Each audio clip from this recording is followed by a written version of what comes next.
ચિત્ર સાથેની મૈત્રી છે, પ્રેમ છે ચિત્ર સાથેનો, એ કેવી રીતે શરૂ થયો? આજથી 30 વર્ષ પહેલા મને એવી કશી ખબર નહોતી કે મને આ ચિત્રો ખેંચી રહ્યા છે, કે મને ભીની માટીથી રમવું ગમે છે. 17 વર્ષ ગામડે રહી, બાકી સુરત રહી, હવે શહેરના લોકો સાથે રહીએ તો એ બધું મારા આર્ટવર્કમાં હું એમ કરી શકું છું. સરદાર વલ્લભભાઈનો વર્લ્ડ રેકોર્ડ કોઈ પણ એજના લોકોને પણ એ ગમે છે, અને કોઈ એવું નથી વિચારતું કે મને ચિત્રકામ નથી આવડતું એટલે હું રંગોળી નહીં કરી શકું. 11,111 સ્ક્વેર ફૂટની રંગોળી બનાવી 12 કલાકમાં. સીધી લાઈન અને એક કર્વવાળી લાઈન, 2 લાઈન અગર ડ્રો કરતા આવડે તો તમે દુનિયાનું કોઈ પણ આર્ટ ડ્રો કરી શકો. ગુડ મોર્નિંગ ગુજરાતમાં સ્વાગત છે દોસ્તો. સવારમાં આપણને બધાને ભજનો સાંભળવાની, પ્રભાતિયા સાંભળવાની ટેવ છે, આપણા ગુજરાતીઓની તાસીર હોય છે. એક સરસ મજાનું ભજન ગાવું, પણ મારે ભજન ગાવાનો આશય એ નથી કે આજે કોઈ આધ્યાત્મિક વાત કરવી છે. ભજનમાં જે તત્વની વાત છે એના વિશે વાત કરવી છે. તો ભજન કંઈક આવું છે, આપણે બધાને ખબર છે. તમે પણ સાથે ગાઓ. તું રંગાઈ જાને રંગમાં, તું રંગાઈ જાને રંગમાં, સીતારામ તણા સત્સંગમાં, રાધે શ્યામ તણા તું રંગમાં, રંગાઈ જાને રંગમાં.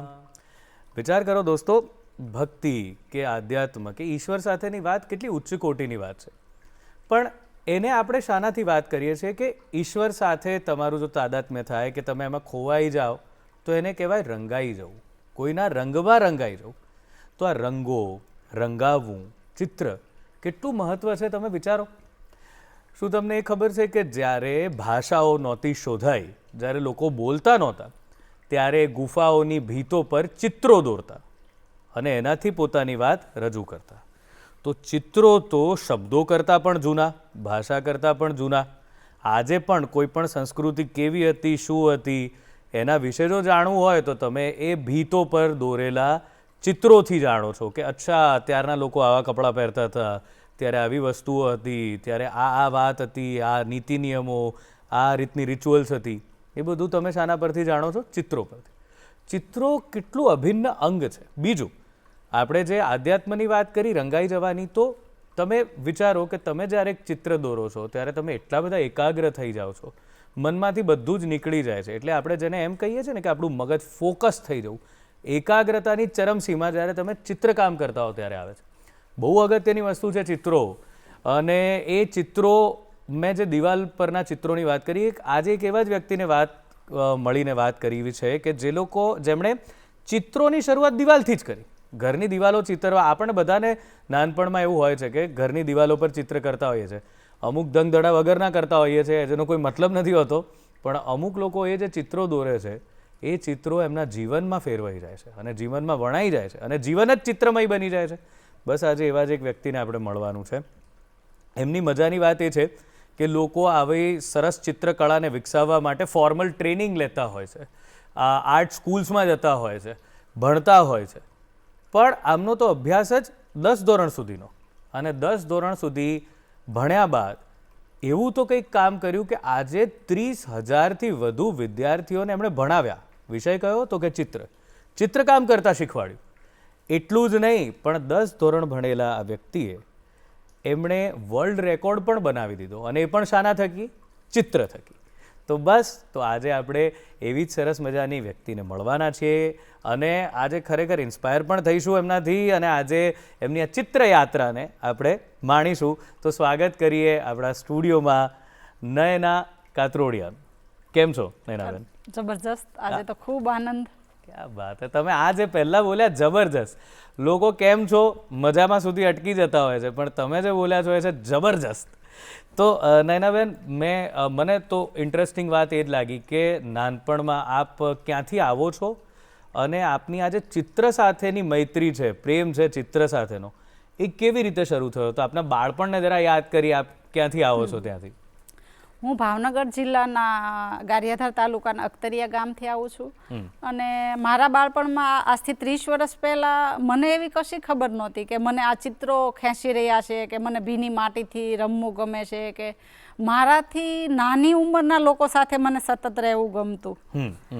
તો ત્યારે તો ગામમાં લગભગ એક ટીવી હોય કે ન્યૂઝપેપર એટલા આવતા નહીં, તો મને ચિત્ર દોરવાના કોઈ માધ્યમ કે કંઈ ન મળતું. તો આપણું ગુજરાતીનું પાઠ્યપુસ્તકમાં હોય કે લગ્નની કંકોત્રીમાં હોય કે ક્યારેક કોઈ કલરફુલ ચિત્ર હાથમાં આવી ગયું હોય. પ્લસ આખા જે ભણતા અમે જ્યારે હું પ્રાથમિકમાં હતી ત્યારે અમારા ગામના મળીને 10 થી 12 ક્લાસમાં એટલા છોકરા, એ બધાનું હોમવર્ક હું કરતી. હે? હા, ડ્રોઈંગનું.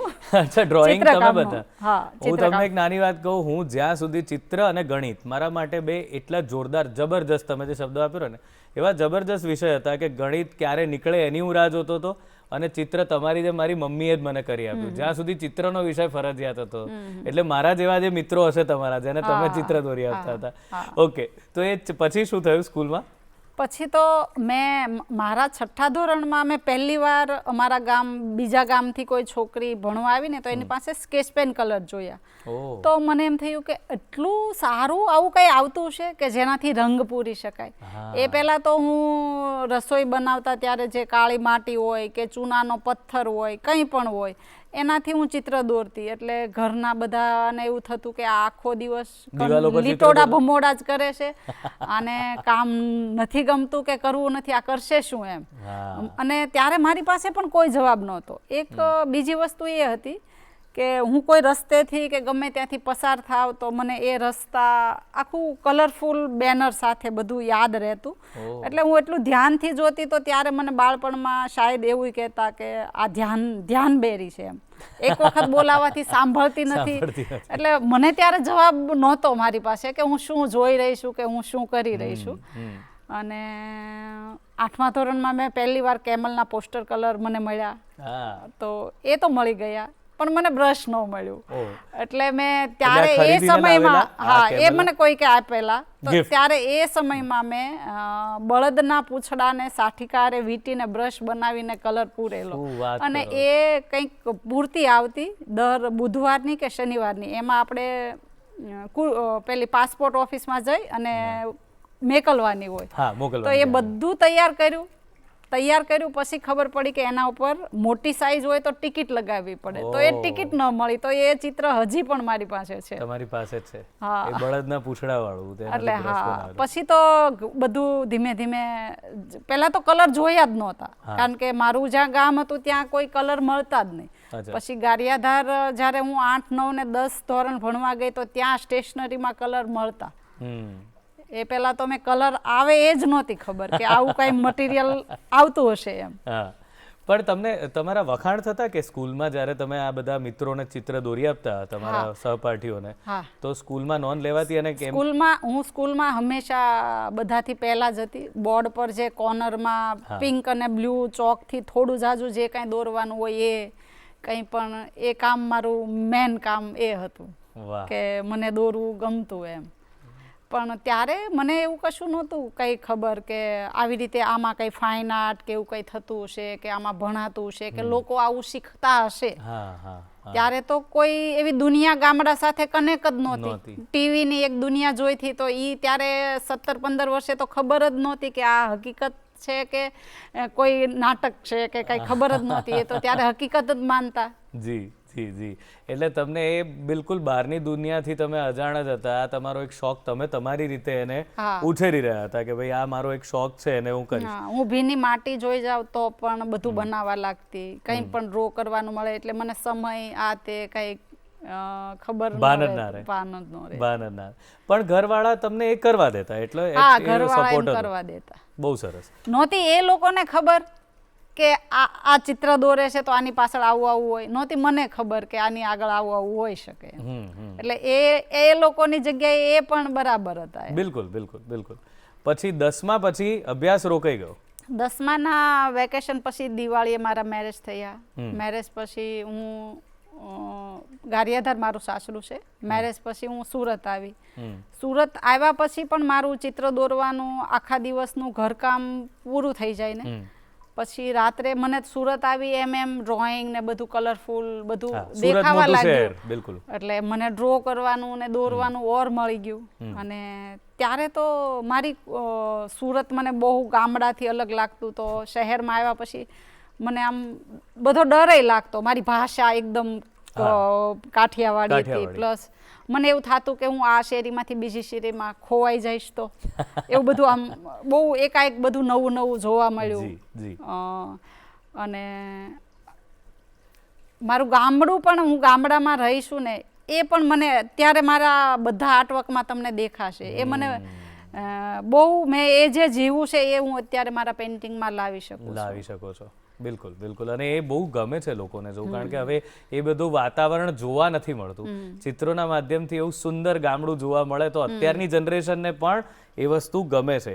એવો અત્યારે એક ટ્રેન્ડ તો છે જ. અને હું મારે ખુદને ભાગ્યશાળી સમજુ છું કે હું 17 વર્ષ ગામડે રહી, બાકી સુરત રહી. હવે શહેરના લોકો સાથે રહીએ તો એ બધું મારા આર્ટવર્કમાં હું એ કરી શકું છું, કારણ કે હું એ જીવી છું. બિલકુલ. તો આ જે તમે ઘરે આવ્યા, અહીંયા રાત્રે આ જે ચિત્ર બનાવવાની વાત થતી હતી, પણ પછી ક્યારેક મનમાં એવું તો થયું હશે ને કે ઠીક છે, હવે આ શોખ પૂરતું જ ચાલે છે, ઠીક છે, ચાલ્યા કરે છે, હવે તો જવાબદારી ઘરની આવી ગઈ છે. ઘરવાળાનો સપોર્ટ કેવો બધાનો હતો? મારા ઘરના લોકોનો બહુ સારો સપોર્ટ હતો. અને એ અત્યારે હું કહી શકું કે આ મારો શોખ છે, હોબી છે, કે મને આ ખેંચતું, આ બધી હવે ક્લિયરિટી આવી. ત્યારે તો એવું કશું જ નહોતું કે આનાથી કાંઈ આગળ જતા ફાયદો છે કે નફો છે કે નુકસાન છે. બસ એ મને દોરવું ગમે છે અને હું દોરતી. હા, નિજાનંદ માટે. એટલે એવું કંઈ નહોતું કે હું કોઈ ડ્રોઈંગ ટીચર બનીશ કે મારી પાસે લોકો શીખવા આવશે. એ બધા રસ્તાઓ આગળ ખુલતા ગયા. હવે એ બધી વસ્તુને કનેક્ટ કરું ત્યારે હવે ખબર પડી કે આ કઈ વસ્તુ મને એટલી બધી ખેંચતી એમ. યસ. તો એ હવે એ પછી એ રસ્તા ખુલ્યા કેવી રીતે? તમે ડ્રોઈંગ ટીચર, કારણ કે 30,000થી વધારે વિદ્યાર્થીઓ તમારી પાસે ડ્રોઈંગ શીખ્યા, બહુ મોટી વાત છે. આટલા બધા વિદ્યાર્થીઓને, પણ એની શરૂઆત કેવી રીતે થઈ? લગ્ન પછી મારી ઉંમર 17 વર્ષ છે, મારા મેરેજ થયા પછી તરત મારે 2 બાળકો છે, કેવિન અને પ્રિયાંશી.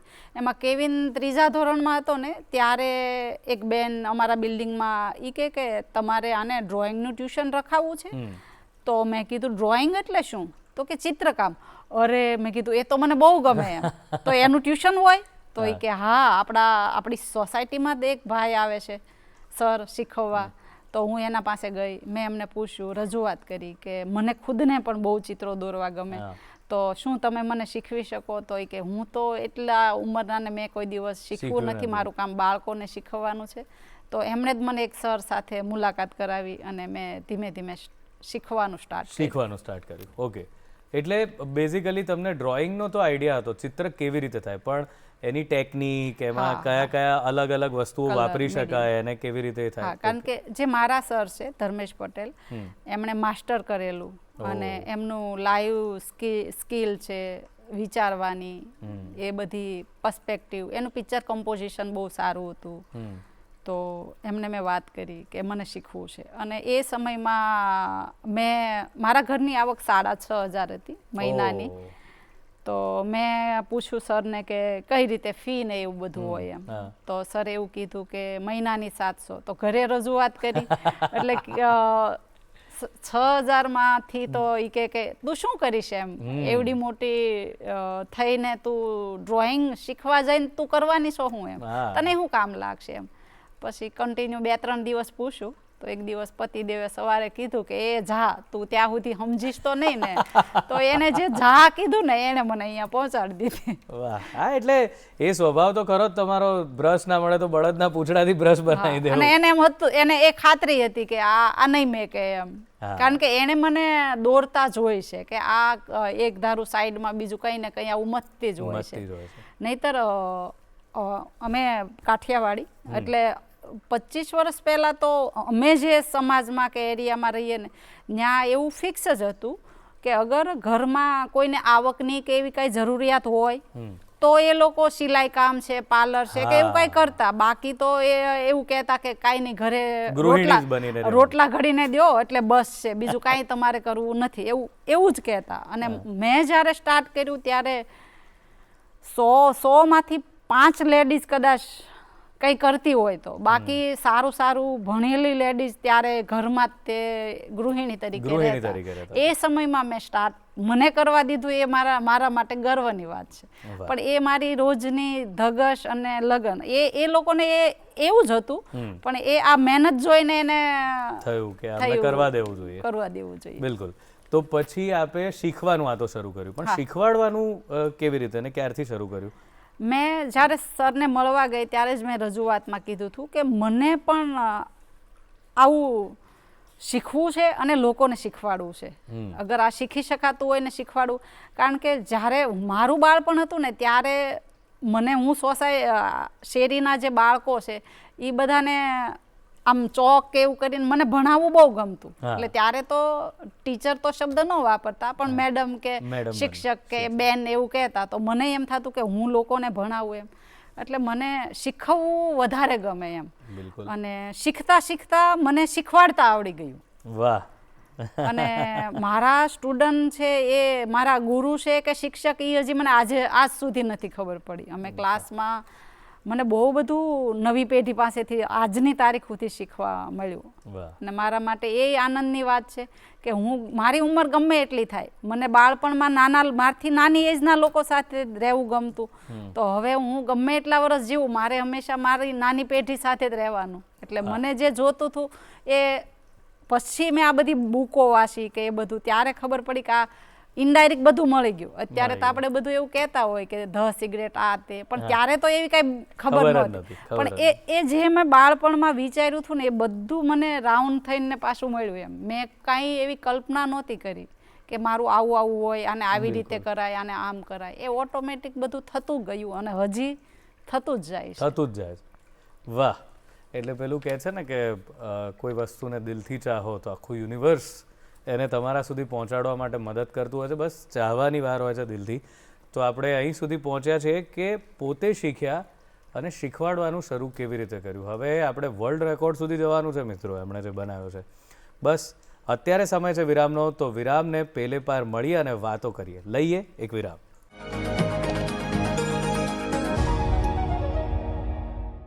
વિરામ બાદ હાર્દિક સ્વાગત છે અને ગુડ મોર્નિંગ ગુજરાતમાં આજે ચિત્રકળાની વાતો કરી રહ્યા છીએ, પણ બહુ મજાની વાતો કરી રહ્યા છીએ. અને આપણી સાથે નયનાબેન છે. નયનાબેન, તમે શીખવાડવાનું શરૂ તો કર્યું, પણ સહેલું હતું? વિદ્યાર્થીઓ મળ્યા તમને કેવી રીતે અને શું અપેક્ષાઓ હતી? કેવી રીતે તમે શીખવાડવાનું શરૂ કર્યું? આજની તારીખ સુધી બાળપણથી લઈને મને એક તો ક્યારેય શીખવવાથી ડર ખબર નહીં લાગતો નથી. ઘણી વખત એવા ટાસ્ક એવા સ્ટુડન્ટ કંઈ રેફરન્સ લઈને આવે કે મેડમ મને આવું કંઈ કરવું છે, તો એ કેમ થશે એ મને વિચાર નથી આવતો. ચાલો મળીને તુક્કો મારીએ, થઈ જાય તો ઠીક છે, ચાલશે ને. તો એવી રીતે બધું આગળ થતું જ ગયું એમ. જી.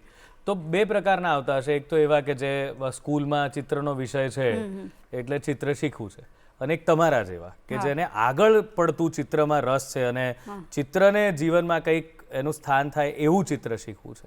તો આ બંનેમાં શું ફેર હોય છે? તમે કેવી રીતે બંનેને અલગ અલગ રીતે શીખવાડતા હો છો, ટેકલ કરતા હો છો? એટલે ઘણા માટે બનાવવું મહત્વનું હોય છે અને ઘણા માટે શીખવું મહત્વનું હોય છે. હું બાળકોને એવી રીતે શીખવતી હોઉં છું કે આપણને કોઈ વસ્તુ આવડે ક્યારે આપણું હાથ, મન અને આંખ ત્રણે સાથે કામ કરે એટલે આપણને એ આવડવા લાગે એમ. અને આ કોઈ અઘરી વસ્તુ નથી. જેવી રીતે તમે ક ખ ગ કે 1 થી 10 એકડા લખતા શીખ્યા, એવી રીતે આ તમે કલર વાંચતા એ શીખી શકો. અને એ આપણામાં પહેલેથી કનેક્ટ છે. કલર ઓળખવાની તાકાતની સ્કિલ હર માણસમાં હોય. આપણા 90 વર્ષના બાઈ અગર મેચિંગની દુકાને જાય તો એવું કહે છે કે ભાઈ આ મેચિંગનો ફોલ આપ, આ નથી બરાબર. તો જ્યારે કલર ઓળખવાની એ સેમ ટેકનિક છે. એટલે આ શીખી શકાય એવું આર્ટ છે. ઘણા આર્ટિસ્ટ એવું કહેતા હોય કે મને ગોડ ગિફ્ટ છે, તો એ મારા ખ્યાલથી એ પાર્ટ એકદમ અલગ છે એમ. જે મનથી વિચારીને ક્રિએશન કરવા વાળો એ પાર્ટ અલગ છે. પણ આ બેઝિક ડ્રોઈંગ જેવી રીતે અગર તમારી ઉંમર 3 વર્ષે 1 થી 10 એકડા કે ગુજરાતી કે વર્લ્ડની કોઈ પણ ભાષા લખવાનું તમારી ઉંમર 3 વર્ષે હોય તો તમે મોટા થઈને આ આસાનીથી શીખી શકાય એવું આર્ટવર્ક છે એમ. બિલકુલ. બિલકુલ અઘરું નથી. રાઈટ. તો કલાર્પણ આર્ટ ક્લાસીસ એ આપે શરૂ કર્યા. હા. તો એની પાછળ કેવો સમય રહ્યો કે આપને પછી નક્કી જ કર્યું કે હવે પહેલેથી આપે ક્લાસીસથી જ ભણાવવાનું શરૂ કર્યું, શીખવાડવાનું, કે પહેલા તો એમનેમ વિદ્યાર્થીઓ તમારી પાસે આવતા હશે ઘરે જ, પણ તમે ક્લાસીસ કરાય આમાં આપણે કરિયર બની શકે, કે આમાં ફ્યુચર છે, આમાં સરસ કામ થઈ શકે, એવું ક્યારે વિચાર્યું ને પછી શું પરિણામ આવ્યું? એ મેં વિચાર્યું જ નથી. એ મારા સ્ટુડન્ટ એવું વિચારે કે આવું કરો, આવી રીતે બોલો, આવા કપડાં પહેરો, ઇન્સ્ટાને ડાઉનલોડ કરો, રીલ્સ અપલોડ કરો, એ બધું મારું કામ. એનું મને ક્યારેય વિચારવું જ નથી પડતું. વાહ. તો આ કલાર્પણ આપે ક્યારે શરૂ કર્યા ક્લાસીસ? મેં 2006માં સ્ટાર્ટ કરેલું. એ પહેલા પણ મારું સ્ટાર્ટ તો થઈ ગયું હતું, પણ ક્લાસનું નામ અમે શાયદ 2008 કે 9માં રાખ્યું. બરાબર છે. અને પછી વિદ્યાર્થીઓ કેવી રીતે બેચીસ કરતા હો છો, અને કયા પ્રકારના ચિત્રો એમને શીખવાડતા હો છો? ઓલ ટાઈપ પેઇન્ટિંગ, જેને જે મીડિયા ગમે એ. અચ્છા. બધા જ. ઓકે. અને એમાં કયા ટાઈપ હોય છે? કારણ કે મને તો એટલી ખબર છે કે પેલું ચિત્ર ખાલી આમ દોરી નાખો, મેં કુદરતી દ્રશ્યથી વધારે કંઈ દોર્યું નથી. તો કયા ટાઈપ હોય છે? મેન સબ્જેક્ટ બધાનો કુદરતી દ્રશ્ય જ હોય. એ તે ખબર નહીં. બે પહાડ ઉપર, સૂરજ ઉગતો હોય, ઝરણું જતું હોય, નીચે ઘાસ, 4 પંખી ઉડતા હોય ને એક ઝાડ હોય, આવું જ દોર્યું છે. એટલે મારા જેવાને જરાક તમે એ જણાવો કે કયા પ્રકારના પેઇન્ટિંગ હોય છે, એમાં કયા એટલે આમાં તો રિયાલિઝમ હોય, એબ્સ્ટ્રેક્ટ હોય, ક્લે વર્ક હોય, ઓઇલ હોય, તાંજોલ, મિક્સ મીડિયા, રંગોલી. હા, રંગોળીમાં પણ ટ્રેડિશનલ રંગોળી અલગ છે, અને રિયાલિસ્ટિક જે આબેહૂબ પેઇન્ટિંગ જેવી રંગોળી લાગે એ અલગ છે. અને લગભગ હું જે મીડિયા કરાવું છું એમાં હાઇપર રિયાલિસ્ટિક સુધી વધારે મને જવું ગમે છે. મોડર્ન આર્ટ ગમે છે, પણ મને રિયાલિઝમ અમે વધારે કરીએ. ઓકે. અને સ્ટુડન્ટ સાથે આજુબાજુની જેટલી પ્રાથમિક સરકારી સ્કૂલો હોય, જેમાં બધા બાળકો હોય, એ બધાને પણ અમે શીખવીએ. અને ત્યાં સ્કૂલમાં જઈને 2 દિવસના વર્કશોપ આપીએ, એમ જ નોલેજ આપીએ. એ બધું અલગ એક્ટિવિટી, ઘણી એક્ટિવિટી સાથે સંકળાયેલા છીએ સુરતમાં. ક્યાં વાત. એટલે આપે જે આ બધા નામ કયા, કોઈને કહેવું પડે કે આપનો અભ્યાસ 10 ધોરણ સુધીનો છે, કારણ કે આપ ચિત્રોને બિલકુલ એને માસ્ટર્સ સુધી ભણી ગયા છો, જે રીતે આપે આખી વાત કરી. તો અત્યારે પોપ્યુલર શું હોય છે, જે લોકો શીખવા આવે એ કયા પ્રકારના ચિત્રો લોકોને શીખવા હોય છે?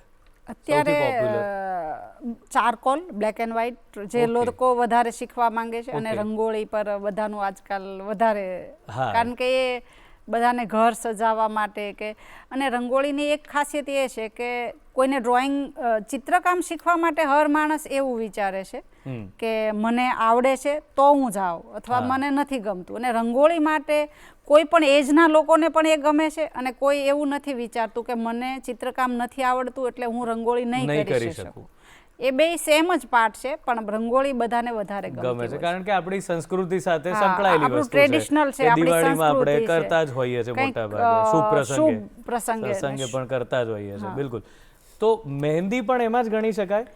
મહેંદી પણ એક આર્ટ છે, એ બધું અલગ છે, પણ મહેંદી પણ એમાં જ ગણી શકાય. એ બધું આર્ટ ફોર્મ સેમ જ. બિલકુલ. કારણ કે મેં આપના રીલમાં એ પણ જોયું હતું કે મહેંદી પણ આપ શીખવો છો.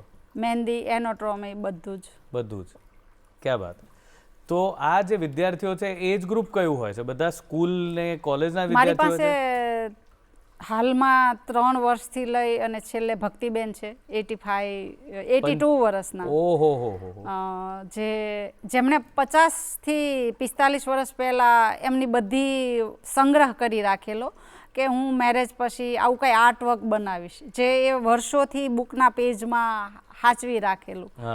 એ સમયમાં જે ઘઉંની સળીમાંથી લાકડું આવતું, એની પટ્ટીઓ કરીને. અને એ મને ગયા વર્ષે મળ્યા, અને એમણે કીધું કે આ મેં 40 વર્ષથી સાચવું છે, મને તમે એડમિશન આપશો, મને આમાંથી કંઈક આર્ટવર્ક બનાવવું છે. તો મેં એમાંથી જ એનો યુઝ કરીને શ્રીનાથજી ભગવાનનું બહુ સરસ એક પેઇન્ટિંગ એની પાસે જ બનાવરાયું, અને એ આજે પણ શીખી રહ્યા છે. વાહ, ક્યાં વાત. અને હવે આપણે વર્લ્ડ રેકોર્ડની વાત કરીએ તો એની પ્રેરણા કેવી રીતે મળી, શું કર્યું તમે અને વર્લ્ડ રેકોર્ડ બન્યો, અને એના પ્રતિભાવો કેવા રહ્યા, કયા સંઘર્ષો, એમાં કઈ તકલીફો પડી અથવા તો કેટલું ચેલેન્જિંગ રહ્યું એ બનાવવું?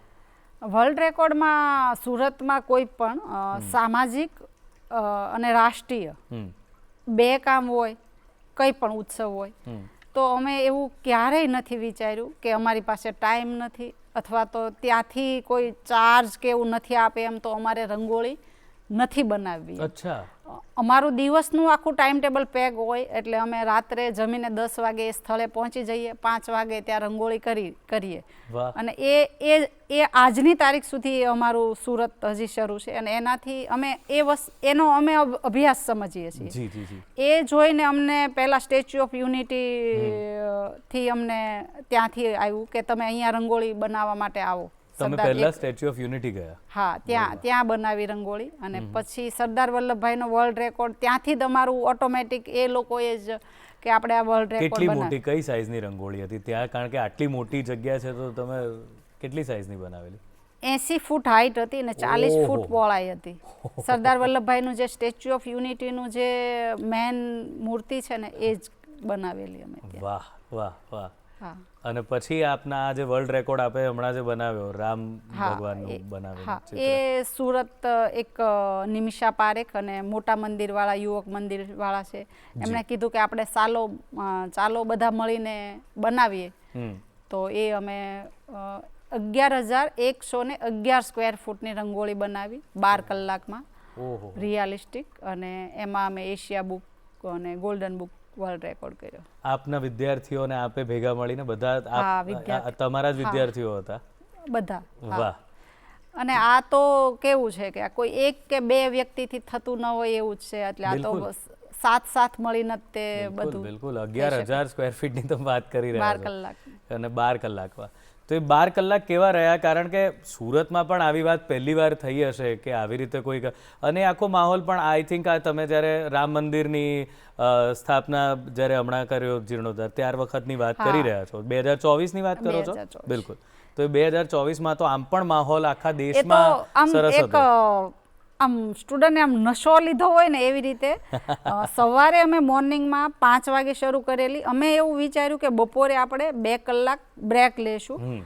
કોઈ ગ્રાઉન્ડમાંથી નીકળીને જમવા માટે પણ આવવા રેડી નહોતા. 1 પણ મિનિટની વચ્ચે બ્રેક લીધા વગર એટલા આમ જાણે ઓલા રામ ભગવાનની રંગોળી હોય ને વાનર સેના હનુમાનની આવી ગઈ હોય એવી રીતે એને બહુ સરસ રીતે બધાએ કામ ઉપાડીને બહુ એમની મહેનત ઘણા કરતા હોય પણ દિલથી કેટલા લોકો મળવા આવે એ લોકો એમ કે થોડું જમી લો, જ્યુસ પી લો, પણ બધાના મનમાં એક જ કે જેટલા ટૂંકા ટાઈમમાં અમારા પૂરું થાય ને એટલું કરવું છે. એટલે 1 પણ મિનિટ બગાડ્યા વગર એ રેકોર્ડ અમે કરેલો. અમે એવું વિચાર્યું કે આપણે આ 18 કલાકમાં પૂરું કરશું, પણ એ અમારે 12 કલાકમાં થયેલું. વાહ, ક્યાં વાત હે. અને એ રેકોર્ડ બન્યા પછી કેવા પ્રતિભાવો મળ્યા? શું તમને લાગ્યું કે કઈ ફેર પડ્યો? અમને એવું લાગ્યું કે અમે ત્યાં અયોધ્યા નહીં જઈ શક્યા પણ સુરતને અયોધ્યામય ત્યારે અમે બની ગયું હતું એમ. અને બહુ સારો લોકોનો રિસ્પોન્સ હતો. બહુ સરસ. તો અત્યારે પણ હજુ પણ આપ હવે ફૂલ ટાઈમ આ જ શીખવો છો, તો હવેની જે જનરેશન છે, મને એ બહુ તમારી પાસે જાણી મજા આવી કારણ કે તમે બહુ અપડેટેડ છો. તમે જેમ કે કીધું કે મને કોઈ એમ કે ઇન્સ્ટાગ્રામ તમે લઈ લો, આ કરો, રીલ બનાવો, તો નવી જનરેશન એનો અપ્રોચ કેવો છે આ પેઇન્ટિંગ કે ચિત્રકળા પ્રત્યે? કારણ કે તમે ત્યારથી જોતા આવ્યા છો, તમે તો તમારી જર્ની મજાની રહી છે. એક ગામ કે જ્યાં કલર્સ પણ મળતા નથી, ત્યાંથી લઈને અત્યારની જે આ જેનઝી છે, એ તમારી સાથે છે કે જેની પાસે બધું જ છે. તમે કહો એ વસ્તુ તરત સ્ટેશનરીમાંથી જઈએ અને ઉપલબ્ધ થઈ જાય છે. તો એ બે વચ્ચે આખો જે આ તમે જે ગાળો જોયો છે, તો શું ફેર છે? આજની જનરેશન કેવી રીતે એને લેતી હોય છે? હું જે મારી નજીક આવે એમને તો કહી જ દેતી હોઉં છું કે અગર તમે તમારે કોઈ હોબી કે મારો શોખ એવું બાયોડેટામાં કે કંઈ પણ લખતા હો તમારા ઇન્સ્ટા પર, તો તમે આમાં કોઈ નફો નુકસાન જોવો જ નહીં કે મને ક્યારે કોઈ ઓર્ડર આપશે, ત્યારે હું કામ કરું, મને આ જોઈએ છે, મારી પાસે આ કંપનીનું મટીરિયલ નથી. મેં એટલી ટુકડાવાળી પેન્સિલથી ને એટલા ગ્રે પેપરમાંથી કરેલા ડ્રોઈંગ પ્રૂફ તરીકે છે. એટલે અગર તમે તમારો શોખ માનો છો તો મારી પાસે સમય નથી કે પૈસા નથી એ કાંઈ મુદ્દો જ નથી. અને અગર ન માનતા હો તો પછી તમે લખો જ નહીં. અને આપણો કોઈ એવો શોખ એવો નથી કે આ બીજાને નુકસાન પહોંચાડે એવો છે. તમારે કશી જ જરૂર નથી. એટલો સમય તમે એની પાસે ફાળવીને તમે તમારું કામ કરી શકો છો. અને હું અવારનવાર સ્ટુડન્ટને એવું કહેતી હોઉં છું કે આપણું ભવિષ્ય બહુ મોંઘું છે હવે પછી. તો તમે ઘરે બેસીને આવકની દ્રષ્ટિએ એવું કરશો તો પણ આ તમારા માટે એક છોકરીઓ માટે કે સ્ત્રીઓ માટે બહુ સારું છે કે તમે તમારા ઘર આંગણે હોલમાંથી જ તે તમારી શેરીના 5 છોકરાને ભણાવો. એનાથી બાળકોનું એકાગ્રતા વધશે. આ કાંઈ એવું તો નથી કે બધા ચિત્રકાર જ બનવાના છે. ભારત સરકારે અગર ચિત્રકામનો વિષય રાખ્યો છે તો એ મેડિટેશન માટે છે. જે અત્યારે હવે કોઈનામાં 30 સેકન્ડ જોવાની એક રીલ જોવાની એકાગ્રતા નથી. તો આનાથી એક બાળકોને પણ તમે મદદ કરીને એકાગ્રતા વધશે, તમને ઇનડાયરેક્ટ આવક થશે. એટલે અને આપણે આ બધું કરવું જોઈએ. બિલકુલ. અને પોઝિટિવ વેમાં પણ જો તમે લેતા હો તો પણ કે ધારો કે આ રીલ બને છે તો અમુક વિષય વગરની વાતોની બનતી હોય છે, પણ જો આવી વસ્તુની કોઈ એક રીલ બનીને જાય છે તો ઘણા લોકો સોશિયલ મીડિયાથી બી પોતાની ઇન્કમ જનરેટ કરી શકતા હોય છે. અરે હવે તો ઇન્કમ આપણે આપણું કામ પહોંચાડવા માટે કેટલો ઈઝી રસ્તો છે. આપણા રાજા રવિ વર્મા ને એ બધાને અગર કોઈ નસીબથી રાજા મળી ગયા હોય તો આર્ટિસ્ટ કે કોઈ કલાકાર કે કોઈ સંગીતકાર આગળ આવતા, બાકીના તો. અને અત્યારે તો તમે 2 લીટા કરીને અપલોડ દુનિયા સુધી 5 મિનિટમાં કરી શકો છો. કેટલો આ તો આમ તો હું આ સમયને હું નવી પેઢી હારે રહું છું. મારા બધા સ્ટુડન્ટ યંગ છે તો મને એવું લાગે કે આ કળિયુગ નથી, આ સતયુગ છે. વાહ. કારણ કે કેટલા સહેલા અને કેટલા સરળ રસ્તા એમ, અને એકદમ ગોલ્ડન ટાઈમ છે.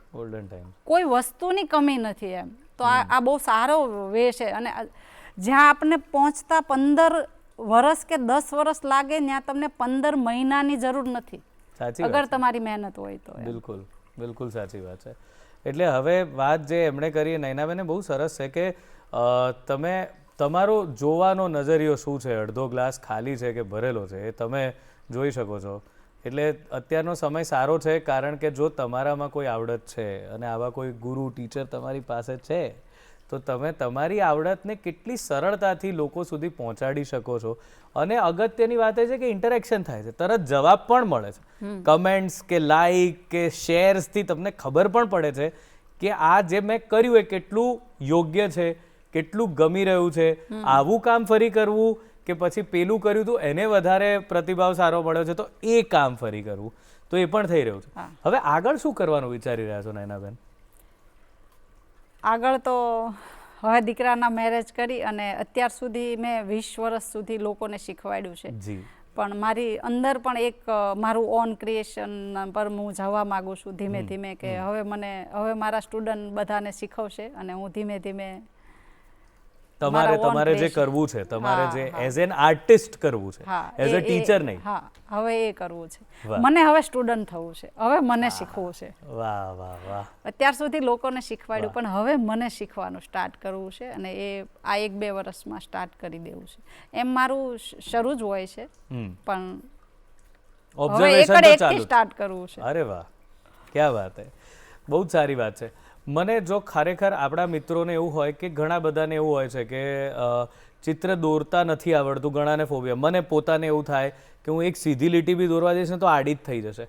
તો કોઈ એવું અત્યારે જ આમ આપણે એમ કોઈ ગુરુ ચાવી કંઈક બેઝિક વસ્તુ કહી શકો કે સારું ચિત્ર દોરતા શીખવા માટે અથવા તો ચિત્રને સારી રીતે સમજવા કે દોરવા માટે માણસે શું કરવું જોઈએ? અગર તમને એક ઊભી લાઈન અને એક કર્વવાળી લાઈન સી શેપની એ 2 આવડી ગઈ તો દુનિયાની, આખા બ્રહ્માંડનું, આખા વર્લ્ડનું કોઈ પણ આર્ટ ફોર્મ એની પાછળ નથી.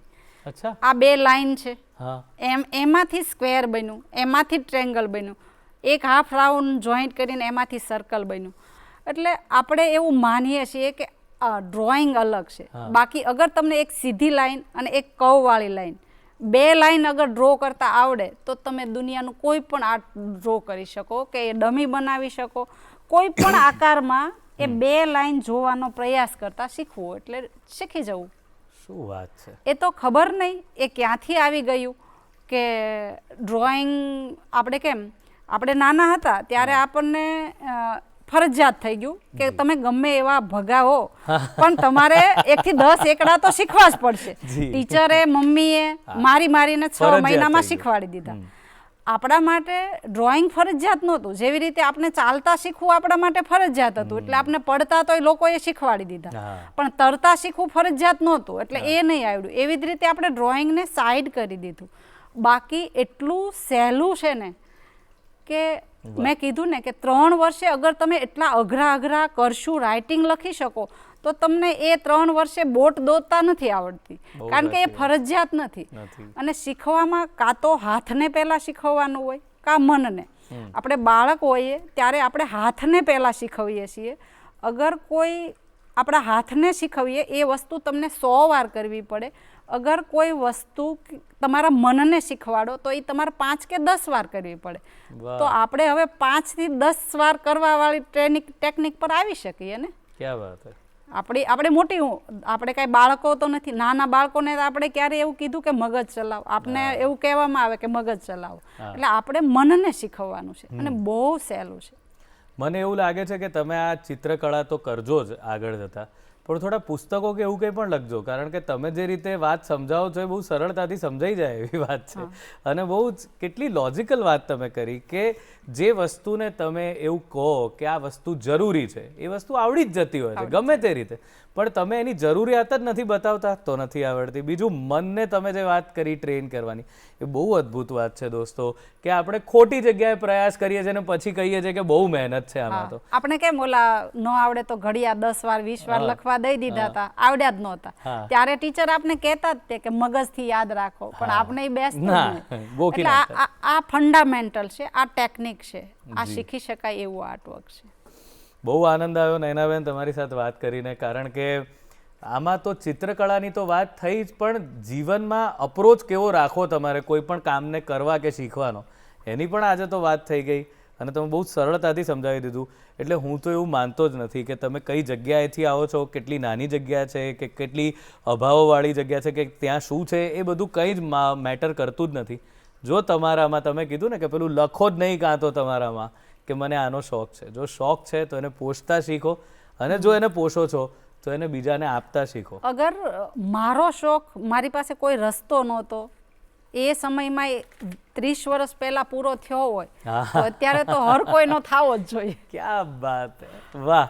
બસ તો તમારે તમારી પાસેથી આ જ પોઝિટિવિટી અમે આજે લઈ રહ્યા છીએ અને અમે એ જ વિશ કરીએ છીએ કે હવે તમે બહુ જ સરસ રીતે તમારે જે પણ તમારા મનની ઈચ્છાઓ છે અને એ તમે પૂરા કરતા રહો, અને આ જ રીતે બધાને તમે કલરફુલ બનાવતા રહો દરેકની જિંદગીને. મને આનંદ છે કે હું થોડુંક આપણા કલા વારસાને સમૃદ્ધ કરી શકું અને બાળકોને એકાગ્ર કરી શકું, બાળકોના મોઢા ઉપર હાસ્ય લાવી શકું. ઘરેથી મમ્મીઓ ના પાડે કે હવે આ વર્ષે ડ્રોઈંગ છોડાઈ દેવું છે તો એ જબરજસ્તી આવે છે, અને એ મારા માટે આનંદની વાત છે કે એવું થઈ રહ્યું છે કે બાળકો તમે જે આશય છે તમારો એ પહોંચી રહી છે વાત ત્યાં સુધી. અને હું એક લોતી એવી નસીબદાર છું કે મારી પાસે 20 વર્ષ પહેલાં શીખેલા સ્ટુડન્ટ અને હું જેની પાસેથી શીખી એ મારા ગુરુ, બધા અમે એક સાથે છીએ. એ મારી માટે આનંદની વાત છે. ક્યાં વાત. બસ તો તમારો આ આનંદ તમે આજે વહેંચ્યો છે એ બદલ તમારો ખૂબ ખૂબ આભાર. અને મિત્રો, નયનાબેન સાથે વાત કરવાની ખરેખર ખૂબ મજા પડી ગઈ. જતાં પહેલાં તમને ફરી એકવાર જણાવી દઈએ કે તમારા પ્રતિભાવો અમને અમારા ઈમેલ આઈડી goodmorninggujratshow@gmail.com પર જરૂરથી મોકલાવજો. અને જતાં જતાં એક બહુ સરસ વાત કરવી છે, રંગોથી શરૂ થયેલી વાતને રંગ સુધી લઈ જવી છે. એક બહુ સુંદર ગીત છે, ચોક પુરાવો માટી રંગાવો. હા, બહુ જ સરસ મજાની વાત છે, પણ એને એક અલગ જ રીતે પ્રસ્તુત કરવા જઈ રહ્યા છે જોગી એક્સપિરિયન્સ. તો તમે પણ માટી રંગાવો, જીવનને રંગો, મજા કરો. અને આવતા એપિસોડમાં નવા મહેમાન, નવી વાતો સાથે, નવા રંગો સાથે ફરીથી ઉપસ્થિત થઈશું. ત્યાં સુધી રજા આપો. આવજો.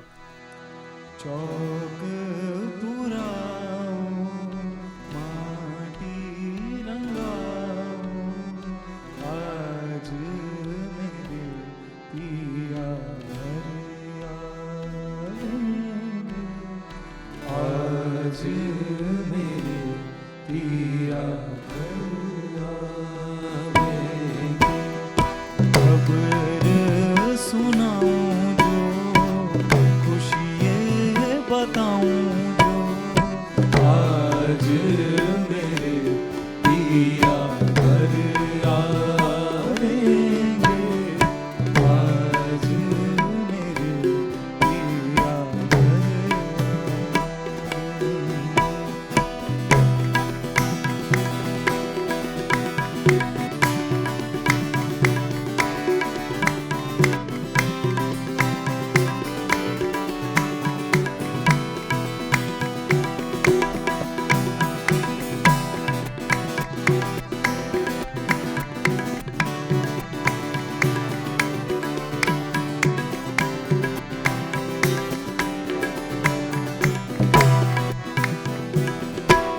हेरी सखी मंगल गौरी, हेरी सखी मंगल गौरी, धरती अंबर सजाओरी, धरती अंबर सजाओरी, उतरेगी आज मेरे पियू की सवारी।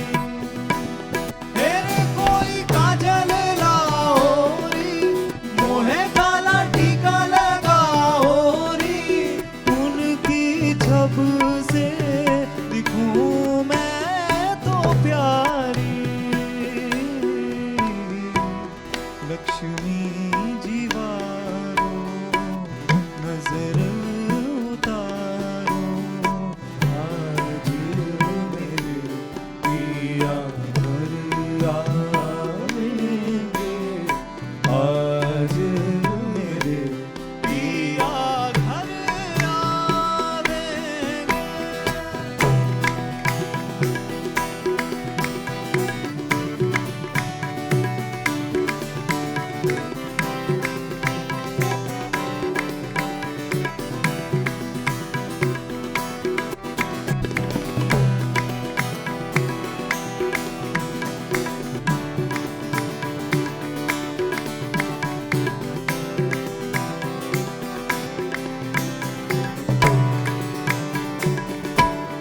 रंगों से रंग मिले, नए नए ढंग खिले, रंगों से रंग मिले, नए नए ढंग खिले, खुशी आज द्वार मेरे डाले है डेरा। पीऊं पीऊं पपीहा रटे, कुहू कुहू कोयल जपे, पीऊं मोरा ओ पिया पिया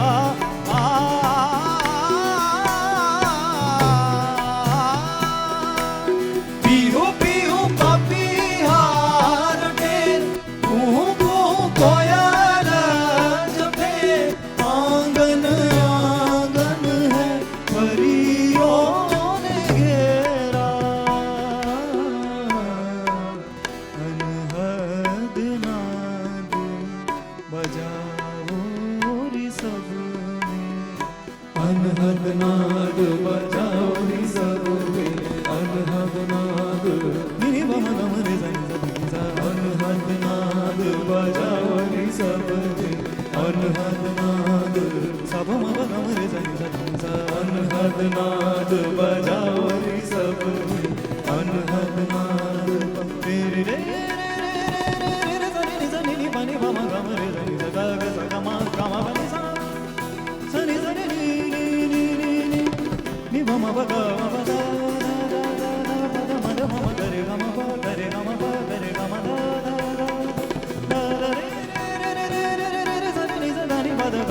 अनहद नाद बजाओ री सब, अनहद नाद बजाओ री सब।